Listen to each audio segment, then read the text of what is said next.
ऋतुराज जी ने एक इंपॉर्टेंट बात कही, जो डिलीवरी देगा, जो काम करेगा, उसको दिल्ली की जनता वोट देगी। अस्पताल बने कि नहीं बने, सड़क बनी कि नहीं बनी, स्कूल बने कि नहीं बने, जमुना जी साफ हुई कि नहीं हुई, कूड़े का पहाड़ कम हुआ कि नहीं हुआ, सड़कें बेहतर हुई, रहने का हुआ, स्लम्स हटे कि नहीं हटे। सुधांशु जी, अगर महाराष्ट्र में 42 माले की 33 माले की बिल्डिंग बन सकती है तो दिल्ली में क्यों नहीं? सुधांशु जी से सवाल है। सुधांशु जी। मैं बता सकता हूं। पंकज जी आ रहा हूं, सतीश जी आ रहा हूं, बिल्कुल जवाब देना चाहता हूं प्लीज। देखिए, कथनी और करनी में ये क्या होता है, इन्होंने पिछले 3 महीने से हल्ला मचाया कि महिलाओं को 2100 रुपए देंगे। आचार संहिता तो अभी लगी है, दे देना चाहिए था। हमने महाराष्ट्र में कहा, चुनाव आचार संहिता लगते लगते 3 किस्त दे दिया। हमने मध्य प्रदेश में कहा था तो चुनाव आते आते हमने 4 किस्त दे दिया था। आसाम में हम अनुरोधय योजना में 5 साल से दे रहे हैं। मध्य प्रदेश में लाडली लक्ष्मी योजना में बहुत जमाने से दे रहे हैं। इसलिए आपने हल्ला मचाया और किया नहीं। और जहां तक सेफ की बात है ऋतुराज जी, अरे पूरे देश ने देखा है कि आपकी महिला सांसद आपके मुख्यमंत्री आवास में सेफ नहीं है, उसकी पिटाई हो गई। आपका चीफ सेक्रेटरी 2018 में भारत के इतिहास का इकलौता उदाहरण कि मुख्यमंत्री आवास में चीफ सेक्रेटरी की पिटाई हो गई। और मजे की बात समझिए, और दोनों ही जगहों में जब सीसीटीवी मांगे गए तो ये सीसीटीवी पे दावा करने वाली पार्टी की पोल वो खुल गई। ऋतुराज जी अपने टर्न पे, ऋतुराज जी एक एक करके, इट इज बेटर। ऐसे हो हल्ला करने, दिल्ली असेंबली नहीं है सर। Thank you. एक एक करके बोलते हैं, गंभीरता से बात कर रहा है और कौन डिस्टर्ब करने के लिए। आप थैंक यू भैया, न सीसीटीवी दे पाए चीफ सेक्रेटरी से साथ मारपीट करने का और न महिला सांसद के साथ मारपीट करने का। भारत के इतिहास में कोई उदाहरण नहीं है रूलिंग पार्टी की महिला सांसद का मुख्यमंत्री आवास में पिटाई हुई हो। भारत के इतिहास में कोई उदाहरण नहीं है कि चीफ सेक्रेटरी की मुख्यमंत्री आवास में पिटाई हुई हो। भारत के इतिहास में कोई उदाहरण नहीं है कि पूर्व मुख्यमंत्री केजरीवाल जी ने खड़े होकर बिजली का तार काटा हो। इसीलिए इनको स्वभाव था। भारत के इतिहास में कोई उदाहरण नहीं है कि इन्होंने 26 जनवरी आने वाली है, 26 जनवरी से एक दिन पहले धरना किया और कहा राजपथ को प्रदर्शनकारियों से भर देंगे। इसीलिए इनको आपदा कहा है। इनके लिए तो वह पंक्ति, और इन्होंने कहा क्या देंगे। अरे भाई, जो बेचारी महिला मांगती है अपॉइंटमेंट, उसको तो लात घूसे देने लगते हैं।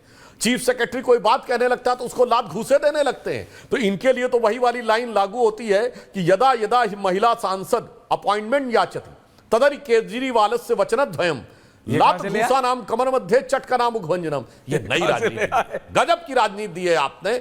और जहां तक आपने कितना अच्छा मैनेजमेंट किया तो वो भी दर्शकों को बताना चाहता हूं। जब इनकी सरकार आई तो दिल्ली सरप्लस में था, रेवेन्यू में 1.54% रेवेन्यू सरप्लस था। घटते घटते 0.3% पे आया। और इस साल घाटे का बजट है। नेशनल स्मॉल सेविंग फंड से 10,000 करोड़ रुपए का कर्जा मांगा है दिल्ली की सरकार ने। मुनाफे की बजट से घाटे की बजट की तरफ ले आए हैं। और इसलिए अगर खुदा न खास्ता इनकी सरकार ख्वाबों ख्यालों में कहीं आ गई तो आगे जाके दिल्ली में पता नहीं, ऐसा ना हो जैसे कि हिमाचल प्रदेश में, कर्नाटक में, हिमाचल में सैलरी देने पड़ गए, वो स्थिति ना हो। ख्वाबों ख्यालों की बात नहीं है, 10-11 साल से राज जो दुर्गति की है दिल्ली की, वो सबको दिखाई पड़ नहीं। और इतना स्ट्रॉन्ग एंटी इनकम्बेंसी भी नहीं है। ऋतुराज जी, सुधांशु जी, दोनों आ रहा हूं आपके पास। लेकिन पंकज शर्मा जी, कांग्रेस कहां है? कांग्रेस आपके हिसाब से कितनी सीट ले आएगी? ले आएगी क्या 8-10 seat? Please let me know, मैं ऋतुराज जी आया आपके पास 3 बार आ चुका हूं। कह रहा हूं, I will come back to you. क्योंकि पंकज जी, मेरा सवाल बहुत क्लियर है। अगर कांग्रेस 8 या 10 सीट लाती है तो बीजेपी की जीत निश्चित हो जाती है। कांग्रेस सीट लाके इंडिया गठबंधन का नुकसान करेगी और बीजेपी का फायदा करेगी। इतनी राजनीति तो आप भी समझते हैं।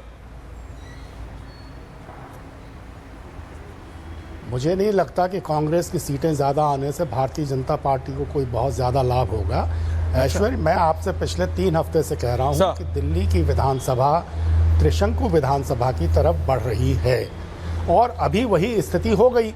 मैं आपको बता रहा हूं 3 हफ्ते से कि 1 से 1.5 दर्जन के बीच सीटें कांग्रेस पार्टी की इस बार आ सकती हैं और भारतीय जनता पार्टी और आम आदमी पार्टी दोनों में से किसी को भी सरकार बनाने लायक स्पष्ट बहुमत नहीं मिलेगा।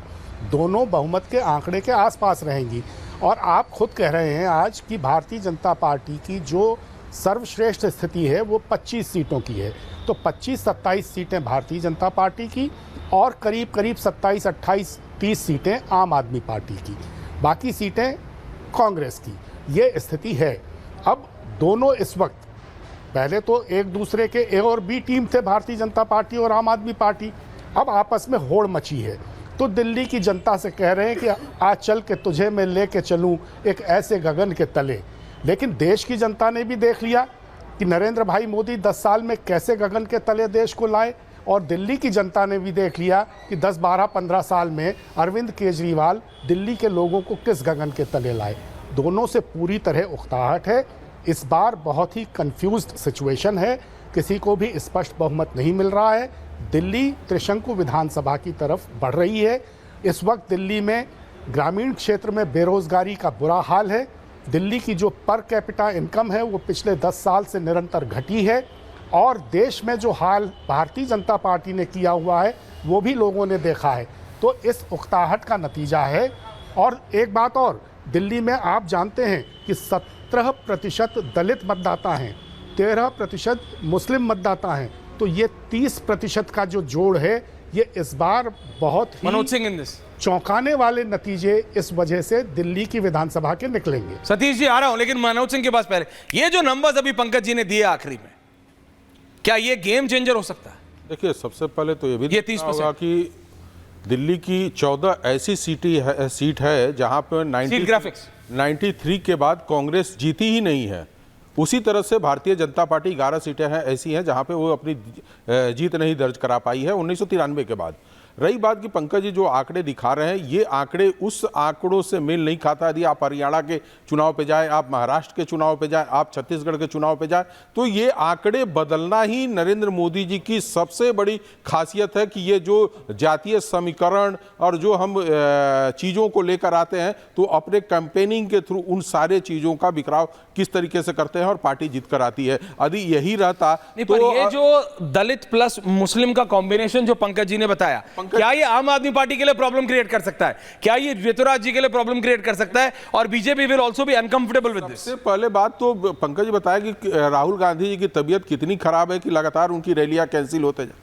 यदि कांग्रेस इतना ही सीरियस है तो मुझे तो अभी तक दिल्ली के प्रचार में नहीं दिखा। दिल्ली के प्रचार जो कांग्रेस के अपने, कांग्रेस इतना डिबेट में सीरियस है, उतना मतलब इलेक्शन में नहीं है, कहीं फील्ड में नहीं दिख रहा। दूसरी बात बता दे रहे, देखिए भारतीय जनता पार्टी की भी जो कमजोरी मैंने देखा है, आम आदमी पार्टी के भी प्रवक्ता बैठे हैं, आम आदमी पार्टी के जितने कार्यकर्ता है आज के डेट में रोड पे नजर आते, जब हमारे सर्वेयर जाते हैं तो बताते हैं कि नहीं, आम आदमी पार्टी के कार्यकर्ता सड़क पे दिख रहा है। लेकिन भारतीय जनता पार्टी के संख्या में अब कल प्रधानमंत्री ने जब अपने मोदी का बूथ सबसे मजबूत करके उन्होंने किया है, तो आज कुछ जगहों पे कार्यकर्ता नजर आ रहे हैं। कह रहे मतलब बीजेपी के कार्यकर्ता में थोड़ा स्पार्क कम है। लेकिन अब योगी आदित्यनाथ के आने के बाद ये चीजों में बदलाव आ गया। दूसरी बात एक बताना चाहता हूं कि भारतीय जनता पार्टी के लिए सबसे अच्छी चीज क्या है कि उनके पास एक चेहरा है जो नरेंद्र मोदी जी की तरह है। हाँ, दूसरा जो है संगठन करता है, जो अमित शाह जी के तरह संगठन करता है, और पॉपुलैरिटी में बाबा आ गए। पॉपुलैरिटी और सबसे जो युद्ध में वो जोश भरते हैं, उसका कोई जवाब नहीं है।